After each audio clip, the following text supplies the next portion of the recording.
Hello guys, welcome to our YouTube channel study with Preeti. Guys, बात करने वाले हैं बीपीएससी 2.0 बिहार शिक्षक भर्ती से दो नोटिस अभी अभी जारी हुई है दोस्तों। तो क्या कुछ उस नोटिस में लिखा हुआ है, फाइनल कट ऑफ कैसे बनेगी, साथ ही एनआईओएस डीएलएड को लेकर बुरी खबर है कि 2.0 से बाहर होगा या फिर नहीं, या फिर फाइनल कट ऑफ क्या होने वाली है आप सभी की, वो यहाँ पे संपूर्ण चर्चा करने वाले हैं। इससे पहले अगर आप इस चैनल पर नए विजिट किए तो चैनल को सब्सक्राइब करना, क्योंकि यहाँ से आपको बीपीएससी से रिलेटेड एक एक अपडेट, एक एक ऑथेंटिक जानकारी समय पर दी जाती है। दोस्तों, आप देख पा रहे हैं 21 दिसंबर 2023 की देर रात की नोटिस जारी हुई है और मैंने रात को ही आप सभी के लिए वीडियो शूट किया। तो ऐसे में आप देख पा रहे हैं कि यहाँ से मैंने पूरी कोशिश की है कि आपको कोई भी अपडेट लेट में ना मिले, तुरंत की तुरंत आपको सारी न्यूज़ दी जाए, क्योंकि आपको पता है बीपीएससी समय समय पर रोज़ कोई ना कोई बदलाव करता है। इसलिए आपको अवेयर रहने की ज़रूरत है और इस चैनल के माध्यम से आपको बिना देरी किए, वो चाहे देर रात को कोई लेटर आता है या फिर जो भी होता है, यहाँ से आपको तुरंत कोई ना सारी अपडेट दी जाती है। तो आइए दोस्तों, देखते हैं कि दो नोटिस क्या अभी अभी जारी हुई है, उससे रिलेटेड बातें करने वाले हैं। सबसे पहले मैं आपको दिखाऊंगी यहाँ की विज्ञापन संख्या 27/2023 की अध्यापक नियुक्ति से जो लेटर आया है। विज्ञापन संख्या 27/2023 विद्यालय अध्यापक नियुक्ति प्रतियोगिता परीक्षा का परीक्षाफल इस शर्त के साथ प्रकाशित है कि प्रकाशन के पश्चात प्रशासनिक विभाग के द्वारा नियुक्ति हुई थी काउंसिलिंग के समय ऑनलाइन आवेदन करते समय समर्पित वांछित शैक्षणिक अर्हता संबंधी प्रमाण पत्र की जाँच उसके मूल प्रति से की जाएगी, जिसमें असफल होने पर उनकी पात्रता व परीक्षाफल दोनों ही स्वतः रद्द समझी जाएगी। ये सारी चीज़ें दी हैं, आप लोग खुद पढ़ लेना इसको बीपीएससी की वेबसाइट पे जाके। इसको मैं ज़्यादा नहीं पढ़ूँगी क्योंकि टाइम लगेगा। जो हमारे लिए मेन है वो मैं आपको लेके चलती हूँ। यहाँ पे अर्हता एवं कटाव पे आप जाइए, ये आपके लिए सबसे मेन है। कार्मिक एवं प्रशासनिक सुधार विभाग के संकल्प ज्ञापक संख्या 2374 दिनांक 16/7/2007 एवं पत्रांक इतना दिनांक दिया गया है। यहाँ पे ले चलिए आप कि सामान्य वर्ग के उम्मीदवारों को 40%, पिछड़ा वर्ग के उम्मीदवारों को 36.5%, अत्यंत पिछड़ा वर्ग के उम्मीदवारों को 34% और अनुसूचित एवं अनुसूचित जनजाति महिलाओं एवं दिव्यांग उम्मीदवार को 32% न्यूनतम अर्हता प्राप्त करना अनिवार्य है। ये होगा कि आपके क्राइटेरिया दी गई थी कि कितने नंबर पे आप मतलब न्यूनतम अर्हतांक कितना रहेगा आपका। नीचे चलिए, स्पष्ट है कि वैसे अभ्यर्थी जिनका प्राप्तांक की निर्धारित न्यूनतम अर्हता से कम है, उन्हें मेधा सूची में शामिल ही नहीं किया जाएगा और फिर उन्हें परीक्षाफल में सफल घोषित करने का प्रश्न ही नहीं रह जाता।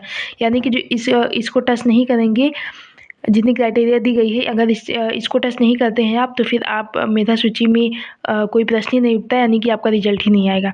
थर्ड है कि धातव्य है कि आरक्षण नियमानुसार मेधा क्रम में सर्वप्रथम अनारक्षित कोटि की रिक्त भरी जाती है और यदि अनारक्षित कोटि की रिक्त अधिक हो और आरक्षित कोटि के योग्य अभ्यर्थियों की संख्या कम हो, तो संभव है कि सभी आरक्षित कोटि के योग्य अभ्यर्थी अनारक्षित कोटि की रिक्त के विरुद्ध सफल घोषित हो जाए। ऐसी स्थिति में आरक्षित कोटि के रिक्त खाली रह जाएंगी और इस कारण इसमें कोई कट ऑफ नहीं हो सकेगा, अर्थात यहाँ एन नॉट अप्लीकेबल दिखेगा।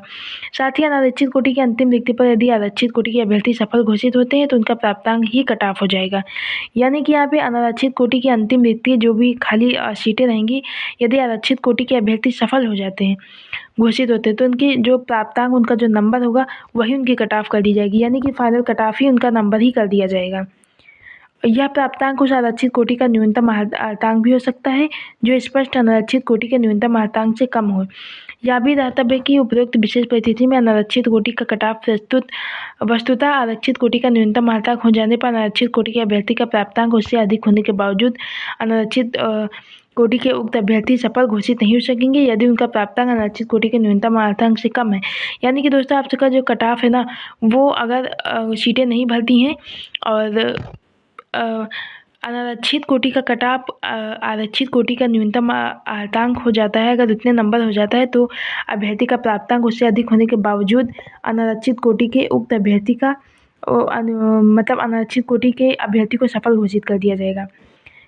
साथ ही यहाँ पे देखिए मेधाक्रम मतलब टाई ब्रेकर का क्या रूल है, काफ़ी लोग पूछ रहे थे, तो इसके लिए भी चीज़ें क्लियर हो गई हैं। यहाँ पे लिखित परीक्षा वस्तुनिष्ठ के कुल प्राप्तांक, परंतु भाषा के क्वालिफाइंग होने के कारण इसके प्राप्तांक को छोड़कर अर्थात शेष 120 प्रश्नों के प्राप्तांक के आधार पर आयोग द्वारा सफल अभ्यर्थियों की अवधिक मेधा सूची तैयार की जाएगी, यानी कि 120 नंबर पे आपका जो है मेधा सूची तैयार होगी। साथ ही उपरोक्त कुल प्राप्तांक समान होने की स्थिति में चयनित विषय के मुख्य खंड भाग 3 अर्थात अंतिम 80 प्रश्नों का प्राप्तांक का उपयोग प्रथम टाई ब्रेकर के रूप में किया जाएगा।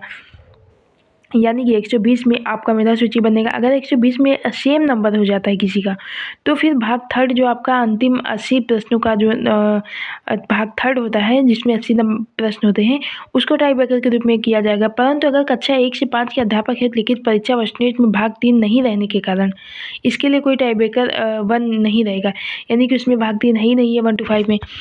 आगे चलते हैं, टाई ब्रेकर 1 के बाद भी अगर समान अंक है, अगर आपका भाग थर्ड जो 80 प्रश्न है उसमें भी उसको मैच करने पे भी अगर समान अंक मिल जाता है, तो द्वितीय टाई ब्रेकर के रूप में भाषा भाग के प्राप्तांक का उपयोग कक्षा 1 से 5 अध्यापक हेतु किया गया है। यानी कि अगर आपका 80 नंबर वाले क्वेश्चन में भी अगर सेम आता है, तो 1 to 5 के लिए आपका भाषा के नंबर को टाई ब्रेकर सेकंड में यूज किया जाएगा। परंतु अन्य कक्षाओं, क्योंकि ये सभी को पता है कि ये भाषा का अंक 1 to 5 के लिए है, बाकी अन्य के लिए क्या किया जाएगा, अगर उनका 80 प्रश्न वाले भाग थर्ड में समान हो जाता है, तो उनके लिए यहाँ पे दिया गया है कि परंतु अन्य कक्षाओं के अध्यापकों हेतु भाषा भाग में गैर हिंदी अभ्यर्थियों के लिए पाठ्यक्रम के अनुसार अलग से प्रश्न नहीं रहने के कारण सभी के लिए समान अवसर लेवल प्लेइंग फील्ड प्रदान करने हेतु बिहार राज्य विद्यालय अध्यापक नियुक्ति स्थानांतरण अनुशासित कार्रवाई एवं सेवा शर्त नियमावली 2023 की कंडिका 7 की उप कंडिका के तहत न्यूनतम अर्हता नियत करने के विवेकाधिकार का उपयोग करने हेतु विज्ञापन की कंडिका 6 चयन प्रक्रिया के अनुसार न्यूनतम अर्हताओं को आवश्यकता अनुसार शिथिल करने के प्रावधान के तहत भाषा भाग के न्यूनतम अर्हतांक 0 घोषित किया गया है और भाषा भाग के प्राप्तांक को टाई ब्रेकर सेकंड के रूप में नहीं रखा जाएगा। टाई ब्रेकर थर्ड एवं फोर्थ के रूप में क्रमशः अभ्यर्थी की उम्र व देवनागरी लिपि में वर्णमाला के अनुसार उसके नाम की वरीयता दी जाएगी।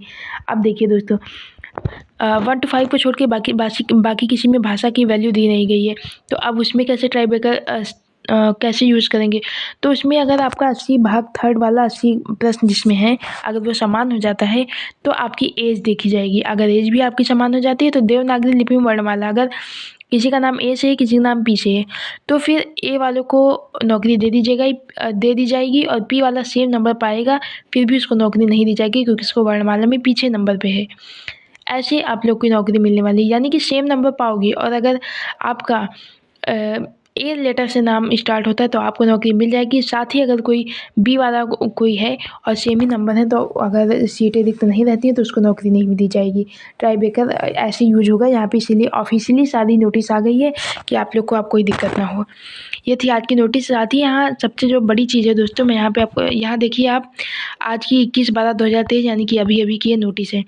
मैं एक चीज़ और आपको दिखाना चाहूँगी यहाँ पे NIOS को लेके।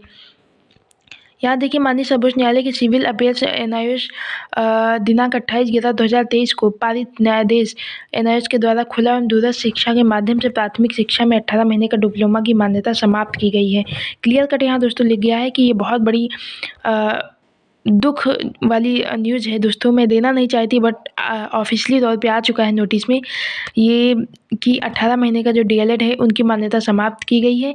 साथ ही यहाँ पे फिर भी यदि इससे संबंधित किसी अन्य मामले में माननीय सर्वोच्च न्यायालय एवं सक्षम न्यायालय का अन्यथा आदेश पारित होता है तो उसके फलाफल से परीक्षा पर प्रभावित होगा। यानी कि साफ तौर पर बोल दिया गया कि NIOS DLED को BPSC 2.0 से बाहर किया जाता है। तो दोस्तों, ये थी आज की सारी अपडेट और दोनों नोटिस की मैंने यहाँ पे सारी व्याख्या कर दी है। आई होप सारी चीज़ें क्लियर हो गई होंगी कि कैसे कट ऑफ बनेगा, कैसे टाई ब्रेकर यूज होगा और कैसे NIOS DLED को बाहर निकाला गया है। तो दोस्तों, ये दो नोटिस जो अभी जारी हुई है, मैंने 21 दिसंबर की देर रात को आप सभी के लिए सारी जानकारी उपलब्ध करा दी। आई होप ये सब पसंद आया होगा। बाकी ऐसे ही अपडेट यहाँ से आपको समय समय पर मिलती रहेगी। मिलती है किसी और अपडेट के साथ किसी और वीडियो में, तब तक के लिए धन्यवाद।